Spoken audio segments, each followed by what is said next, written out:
पीलीभीत के तहसील अमरिया में व्याप्त भ्रष्टाचार के खिलाफ अधिवक्ताओं का अनिश्चितकालीन हड़ताल जारी है। अधिवक्ताओं का आरोप है कि तहसील में दबंग पेशकार राकेश कुमार और बाहर से लाए गए लड़कों के माध्यम से भ्रष्टाचार फल फूल रहा है। अधिवक्ताओं ने बताया कि 9 अक्टूबर से ये हड़ताल चल रही है और उन्होंने जिलाधिकारी को लिखित शिकायत भी सौंप दी है।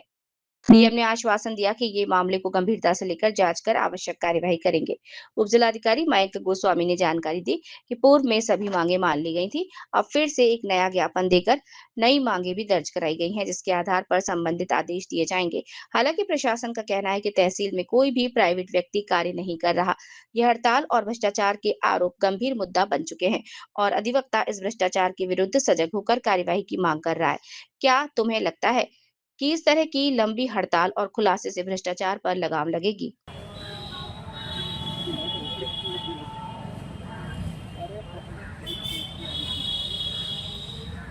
इनके जो प्रतिनिधि मंडल है इनसे बात की गई थी और जो इनकी मांगे हैं उनको, जितनी भी नियम संगत मांगे हैं उनको मान लिया गया था। उसके उपरांत भी इनके द्वारा न्यायिक कार्य नहीं किया जा रहा।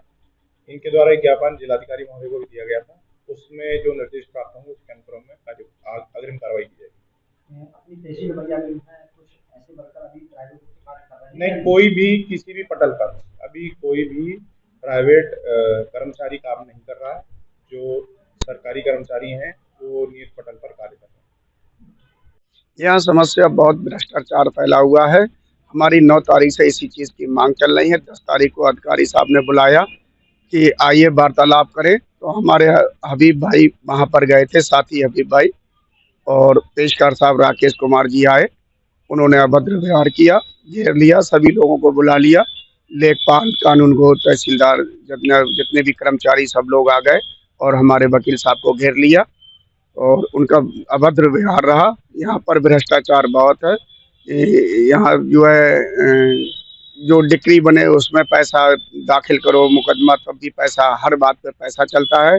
जहाँ तक हड़ताल चलने का मतलब है, तो हमारी 9 तारीख से स्ट्राइक हम लोगों की शुरू हो गई है। स्ट्राइक का प्लान बनाने के बावजूद भी सारे अधिकारियों को मालूम था कि यहाँ गलत चल रहा है, जिसका हमने मन बनाया था कि हड़ताल भेजेंगे, लेकिन हमने टाइम दिया 1 हफ्ते का कि शायद कुछ चेंज आए, लेकिन कोई चेंज नहीं। उसके बाद जब 9 तारीख को हम हड़ताल देने गए, 10 तारीख को एसडीएम साहब ने बुलाया, हमें बोले एक आदमी आ जाओ, खासकर मुझे को बुलाया था, मैं गया बात करने के लिए। जब बात शुरू हुई तो बड़े सौहार्दपूर्ण माहौल में हमारी एसडीएम साहब की बात हो रही थी। लेकिन हमारे यहाँ के जो पेशकार हैं राकेश कुमार, वो कोई भी मीटिंग हो अधिकारी के साथ, कोई भी हो, वो आके बराबर में बैठ जाती। 10 तारीख को भी आके बैठ गए। तो बात यही चल रही थी कि एसडीएम साहब ने कहा कि हम आपकी मांगे मानने को तैयार हैं। तो हमने कहा आप तैयार तो हैं, पर आप तक कोई मांग मांगी नहीं, वो मानी नहीं गई है। तो एक आउटसाइडर है, वो कैंपस में ही हम लोगों के यहाँ बैठा हुआ था। तो मैंने कहा जिसके खिलाफ हम हड़ताल कर रहे हैं, प्राइवेट लड़का सूरज के खिलाफ, वो तो हमारे वकीलों के बीच में ही बैठा हुआ है। तो पेशकार एकदम खड़े हो गए, बोले झूठ बोल रहे हो, हम लोग बेईमान है क्या? सारे लेखपालों को बुला लिया, सारे कानून को, सारे आउटसाइडर्स, और आके पूरा माहौल खराब कर दिया और मारपीट करने पर उतार हो गए। मैं अकेला था, बाकी अधिवक्ता हमारे सारे यहाँ स्ट्राइक पे बैठे हुए थे। जब इन लोगों को पता लगा तो बमुश्किल ये लोग मुझे वहां से निकाल के लाए। आपकी घटना है ये 10 तारीख की। उसके बाद चूंकि जो हमारे पेशकार साहब हैं वो किसी की सुनते नहीं। एक तो बिना पैसे के उनको कोई काम करना ही नहीं है, दूसरी चीज उनकी आदत बन चुकी है लोगों को मारपीट करना। इससे पहले गजौराला फार्म में चारू दत्त सिंह के बेटे को इन्होंने मारा यहाँ, और उसको मार के कमरे में बंद कर लिया। अपने हो गया तहसील अमरिया में उनको तैनात हुए? ये पहले भी रह चुके थे और दोबारा ये फिर आ गए ट्रांसफर करा के, अपनी राजनीतिक पहुंच के कारण किसी वजह से भी आए हूँ। और इन्होंने एक जिद बना ली है कि मुझे तहसील अमरिया में ही नौकरी करनी है, मेरा कोई ट्रांसफर करा नहीं पाएगा। हम लोग कल गए थे ना, हम लोग डीएम साहब से मिले, डीएम साहब को पूरा घटनाक्रम बताया।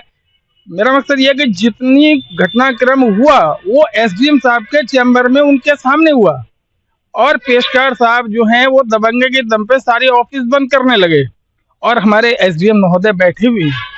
डीएम साहब ने ये कहा था शिकायतें हमारे पास और भी हैं, फिलहाल हम इसका निस्तारण करेंगे।